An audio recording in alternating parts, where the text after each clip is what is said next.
Então, o primeiro e mais importante princípio que subjaz ao nosso método é que toda ajuda inútil dada à criança se torna um obstáculo para o seu desenvolvimento.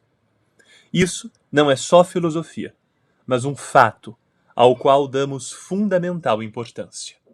A frase é de Maria Montessori no livro Creative Development in the Child, página 11. Bem-vinda e bem-vindo. Meu nome é Gabriel e esse é o podcast do Lar Montessori. Nessa frase que a gente leu agora da Maria Montessori, ela fala sobre a importância de tomar muito cuidado com a quantidade de ajuda que a gente oferece e que a gente dá à criança pequena.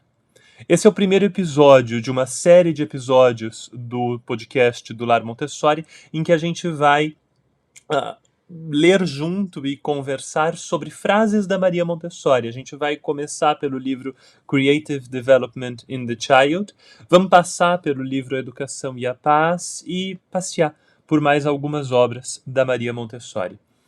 É muito gostoso começar esse trabalho. Eu confesso que começo com um frio na barriga considerável, porque é novidade para mim, bastante novidade, trabalhar só com o áudio, com a gente só conversando, sem se ver de verdade. Então, a gente começa hoje com essa frase que é mesmo base de muito do método Montessori.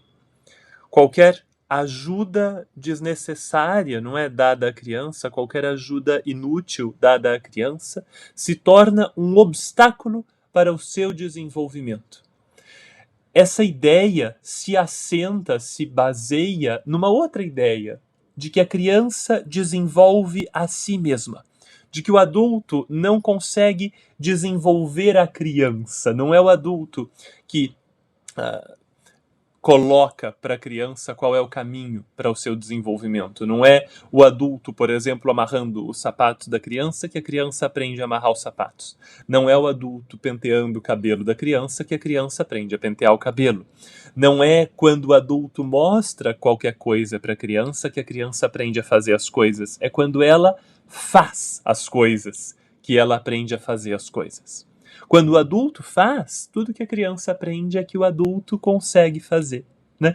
E quando o adulto interrompe o que uma criança está fazendo para fazer por ela, aí o que ela aprende é um pouquinho mais complexo. Ela aprende que ela não consegue fazer, mas o adulto consegue. Que para ela fazer é muito difícil, que ela é incompetente, mas o adulto é competente. E então ela vai aos poucos abrindo mão da capacidade dela de fazer coisas e vai cada vez mais terceirizando, entregando para o adulto, confiando ao adulto a ação do dia a dia. E vai se tornando inerte, vai se tornando desconfiada de si mesma. Se a gente fosse falar em termos de autoestima, essa autoestima vai se desmontando porque ela já não acha que ela mesma é capaz de fazer as coisas. A ideia de que o adulto não deve ajudar se baseia na ideia de que a ajuda atrapalha. A gente pode ver isso de um outro ponto de vista. A gente pode ver isso do ponto de vista da ajuda verdadeira. Quando é que eu realmente ajudo? Bom, para eu entender quando é que eu realmente ajudo, eu preciso entender quem é que eu estou ajudando. A Maria Montessori se referia ao método dela como método de ajuda à vida. E isso é muito bonito, porque ela dizia que no método Montessori a gente não encontra um método educacional, no sentido estrito, assim, de que é para aprendizado ou de que é para aquisição de conteúdos e saberes. É mais que isso. É um método voltado para ajudar a vida inteira da criança pequena, do sujeito em desenvolvimento. Então, se a gente quiser ajudar, a gente quer ajudar a vida a se desenvolver. E aí pensa em como é que você pode ajudar uma sementinha a crescer, uma sementinha de feijão, uma sementinha de milho a crescer.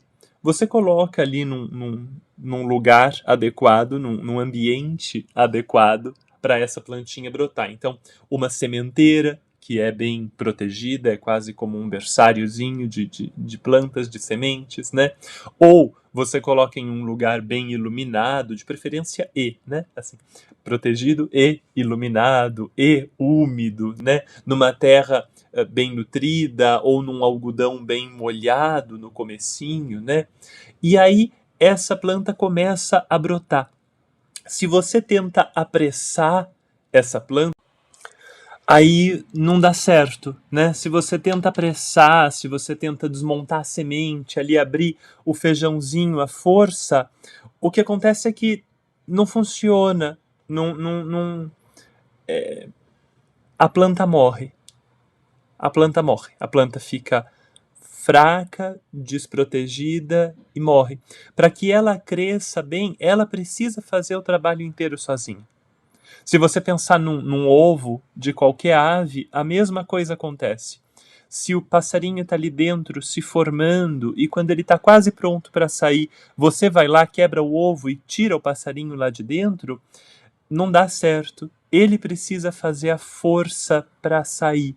Isso vai acontecer com qualquer bicho, né? Se você abrir um casulo à força, por exemplo, quando a borboleta está quase pronta para sair, você mata a borboleta. Para que ela seja forte o suficiente e consiga viver a vida dela de forma completa, integral, ela precisa daquele trabalho. Trabalho é uma palavra importante em Montessori. A gente vai voltar a essa frase várias vezes nos próximos episódios desse podcast.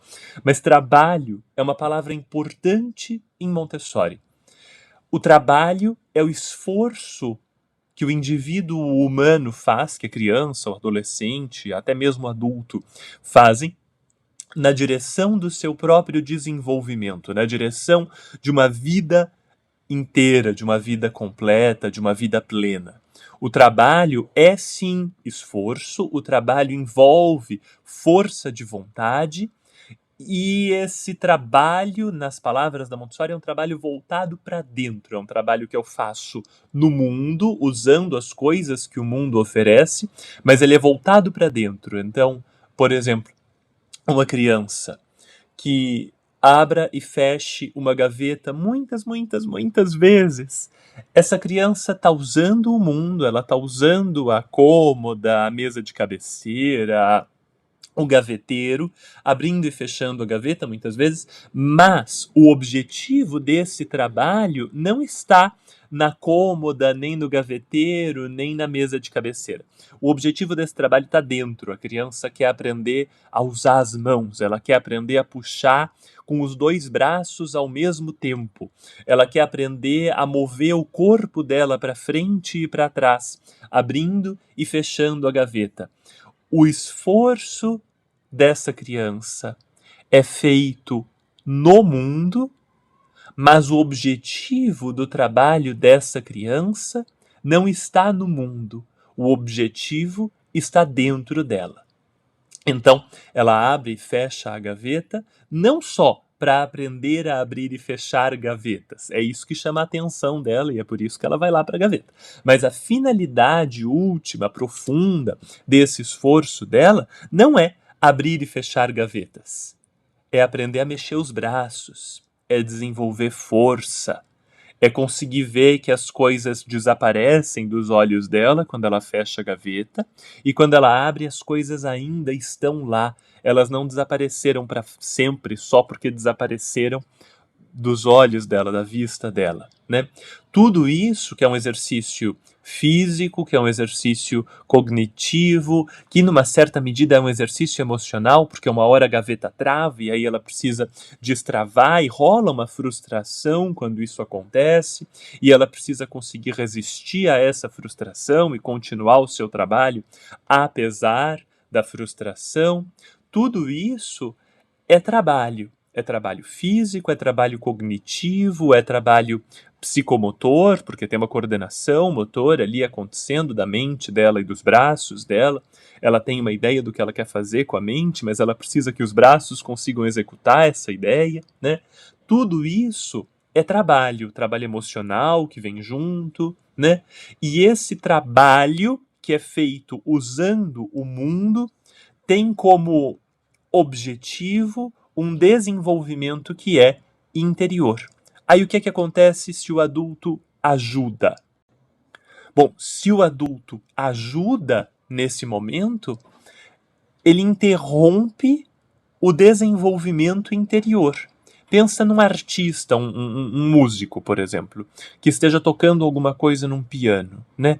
Ele tenta tocar e dá errado, e ele tenta tocar e dá errado, e ele tenta tocar e dá mais certo. Se nesse momento eu me sento ao piano e toco a música para ele, não eu, tá, gente? Que eu, no piano, eu não toco nem parabéns para você, assim, tá?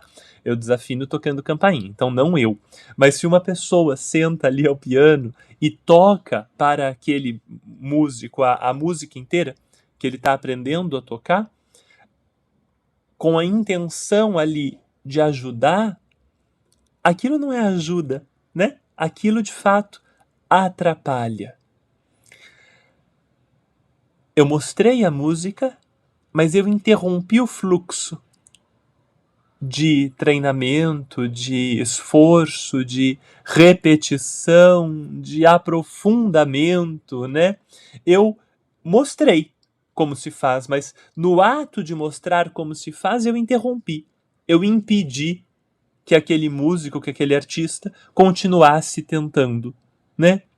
Se tem um escultor com um pedaço de pedra tentando esculpir ali um rosto e tá tendo dificuldade, e eu me aproximo e faço o nariz inteiro para ele, o que eu acabei de fazer ali foi impedir aquele escultor de aprender a fazer um nariz, no mínimo, né? Mas eu também tirei dele a capacidade de construir força de vontade diante de uma dificuldade. Eu também tirei dele a alegria da descoberta e da conquista.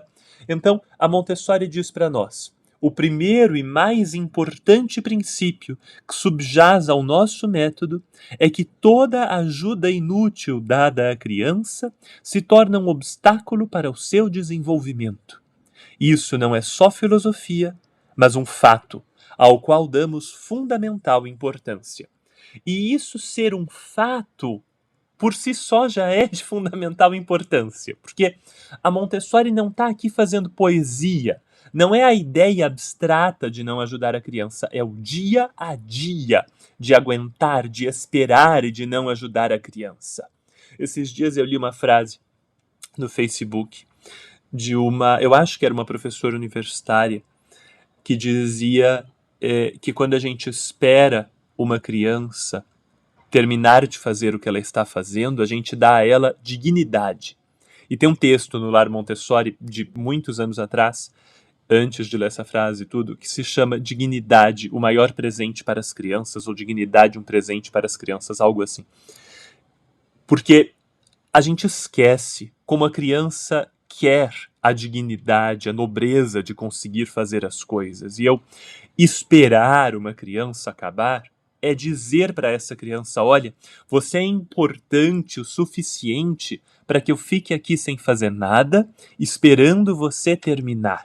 Porque o que você está fazendo é importante, o que você está fazendo é relevante aos meus olhos. Então eu vou aguardar. Isso vale para escovar o dente, isso vale para amarrar o tênis, isso vale para contar uma história. A criança se atrapalha tanto amarrando o tênis quanto contando a história, não é? Ela para e ela tem que voltar e ela tem que falar aí, 12 vezes, né?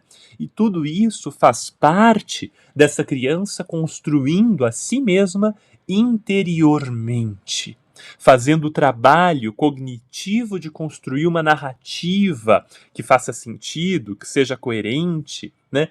Tudo isso precisa ser aguardado. E se eu aguardo, eu consigo dar a essa criança a chance de fazer o enorme trabalho interior de construir a si mesma. E por que esse trabalho interior é tão importante?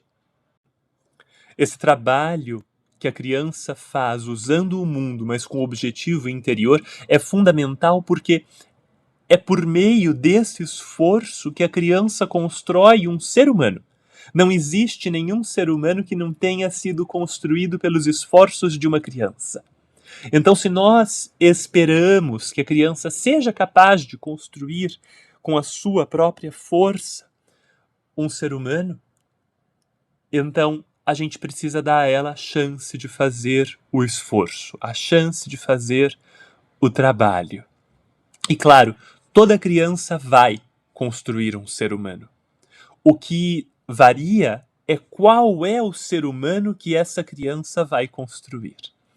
Então, pode ser que ela construa um ser humano que não confia em si mesmo, que ela construa um ser humano incapaz de lidar com as próprias dificuldades, que ela construa um ser humano que não se alegra muito pelas suas próprias vitórias.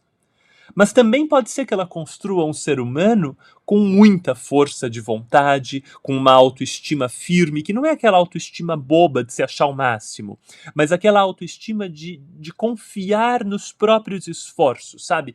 A pessoa que diz, não, se eu tentar eu consigo, se eu tentar de verdade eu consigo. Isso é fundamental, né? Nós temos um mundo inteiro hoje em completa transformação, num nível de transformação que a gente não viu em toda a história da humanidade, em termos de velocidade e em termos de impacto global da ação individual. Uma pessoa fazendo uma coisa tem a chance de impactar hoje um número infinito de pessoas, assim, enorme, enorme, incontável. E por isso, o desenvolvimento do indivíduo humano é da maior importância, não só para esse indivíduo humano, mas para toda a comunidade global. Isso quer dizer, sim, e é isso que eu estou dizendo, que uma criança amarrando os sapatos na hora de sair de casa é importante para a geopolítica internacional. A Jaqueline Cosentino, que é uma autora montessoriana que faleceu há alguns anos e que faz muita falta porque era uma mulher brilhante, escreveu uma vez que o que diferencia Montessori de todas as outras abordagens educacionais é que nós, em Montessori, conseguimos ver a conexão entre o ato de dobrar um guardanapo e a construção da paz mundial. E a gente consegue mesmo. E é pela paz mundial, pela igualdade internacional, pela fraternidade entre os povos, pela cooperação de todas as nações, que a gente espera uma criança amarrar os sapatos. E aí, é claro, você vai esbarrar na sua própria impaciência. E tem um texto lá no Lar Montessori chamado Montessori para adultos exaustos e impacientes. Por causa disso. Você vai esbarrar na sua pressa, você vai esbarrar na vontade de ajudar porque a gente acha que a criança não vai conseguir. Vai, faz parte. E a gente tem que aprender a lidar com todas essas coisas, e tem texto, e vai ter podcast, tem as manhãs com Montessori, que são encontros que a gente faz toda terça-feira e que ficam gravados e disponíveis para assinantes depois numa plataforma por assinatura. A gente já está com 80 aulas de 1 hora lá gravadas. Para todo mundo que quer aprender a lidar com todas essas coisas, porque tem o dia a dia, tem a hora do vamos ver, e a gente precisa aprender a lidar com essas coisas. Mas a gente precisa ter na base de tudo isso a certeza, a fé profunda de que a criança vai se construir por meio do trabalho, de que a criança vai aprender de verdade, se desenvolver de verdade pelos seus próprios esforços. Essa é a frase de hoje e essa é a conversa de hoje. Eu vou repetir mais uma vez a frase antes da gente terminar. Então, o primeiro e mais importante princípio que subjaz ao nosso método é que toda ajuda inútil dada à criança se torna um obstáculo para o seu desenvolvimento. Isso não é só filosofia, mas um fato ao qual damos fundamental importância. Daqui a pouco a gente volta com uma pergunta sobre esse assunto, muito importante para a gente entender mais um pedacinho dele. A pergunta é: tudo bem, Gabriel? Mas às vezes a criança quer ajuda, às vezes ela tenta fazer e ela chora. O que é uma ajuda inútil? O que é uma ajuda útil? Então vamos lá. A ajuda útil tem duas caras. Uma ajuda útil é mostrar como se faz. E antes da criança conseguir lavar as mãos, por exemplo, eu preciso mostrar a ela como é que se abre a torneira, como é que se pega o sabão, o sabonete líquido. Eu preciso mostrar a ela essas coisas, o gesto de abrir a torneira, o gesto de pegar o sabonete ou o sabonete líquido. E esses gestos eu preciso mostrar com lentidão, com cuidado, com precisão.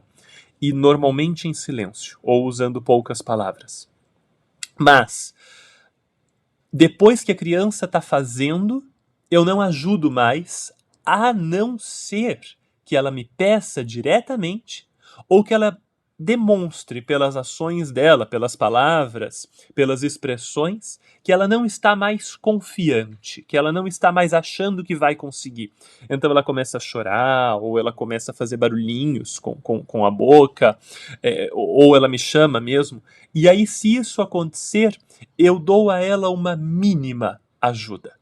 Eu não vou lá e abro a torneira e pego as mãos dela e lavo as mãos dela completamente, mas eu posso ir lá e apertar um pouquinho o sabonete líquido, ou apertar junto com a mão dela o sabonete líquido, ou apertar um pouquinho e ela aperta mais um pouquinho o sabonete líquido. Tudo isso pode funcionar. Ela está com dificuldade para fechar a torneira. Em vez de fechar a torneira completamente, eu começo a fechar e ela continua. Eu só dou a ajuda para que ela volte a confiar que consegue fazer. Eu não dou ajuda para que ela não precise fazer. Eu não dou ajuda para ela descansar. Eu dou ajuda para que ela possa recuperar a confiança, para que ela possa olhar e dizer: ah, é assim, então eu consigo. E aí eu permito que ela haja. Então, quando a ajuda é necessária, eu dou a mínima ajuda. Gente, nas descrições desse podcast, você vai encontrar a explicação de como você pode fazer uma pergunta. E eu quero receber a sua pergunta, e nos próximos episódios a gente vai ter pergunta. Então você pode perguntar sobre esse episódio e eu respondo no próximo, e você pode responder sobre o próximo e eu vou responder no outro. Sempre vai ter uma pergunta, sempre vai ter uma resposta, então, por favor, apareça lá, faça a sua pergunta sobre esse episódio e ela vai aparecer em um dos próximos. Eu não tenho como dizer que todas as perguntas vão aparecer, por mais que eu quisesse, mas eu sempre vou selecionar uma ou duas para aparecerem em cada episódio e a gente conversar, continuar conversando. Esse espaço é mais um espaço de conversa dentro do Lar Montessori. Esse foi o primeiro episódio, eu espero que tenha sido legal para você, para mim foi difícil, mas legal. E a gente continua se encontrando, então, todas as semanas até o final dessa temporada, sempre com uma frase da Maria Montessori e uma conversa sobre essa frase. Muito obrigado, esse é o podcast do Lar Montessori e a gente se vê na semana que vem. Até lá!